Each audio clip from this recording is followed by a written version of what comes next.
Adobe மினிட்ல ஒரு நார்மலான வீடியோக்கு எப்படி நம்ம விகில் எஃபெக்ட் கொடுக்க போகிறோன்றதை தான் இப்போ நாம் பார்க்க போகிறோம். ஃபஸ்ட்டு நம்மளுடைய வீடியோவை எடுத்து டைம்லைனில் விட்டுருவோம். அண்ட் தென் நமக்கு எந்த இடத்துல நமக்கு எஃபெக்ட் தேவைப்படணும் நம்ம ஃபீல் பண்ணுறோமோ அந்த இடத்துல டைம்லைனை மூவ் பண்ணி ஜஸ்ட் நம்ம அட்ஜஸ்ட் பண்ணிவிடுவோம்.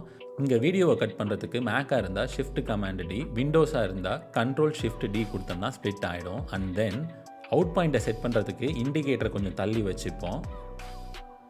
இப்போ திரும்ப நம்ம வீடியோவை ஸ்ப்ளிட் பண்ணிவிடுவோம்.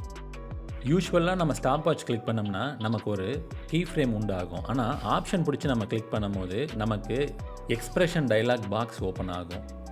இப்போ இந்த இடத்துல நம்ம விகில்னு டைப் பண்ணிட்டு அண்ட் தென் ஹரிசாண்டல் வெர்டிக்கல் காலத்தோட வேல்யூவை 100,14 நான் கொடுக்க போகிறேன். இப்போ ஜஸ்ட் நம்ம வீடியோவை ப்ளே பண்ணி பார்க்கும்போது நமக்கு ஒரு விகில் எஃபெக்ட் கிடச்சிருந்துருக்கும். இந்த வீடியோ உங்களுக்கு பிடிச்சிருக்குன்னு நம்புகிறேன். தேங்க்யூ.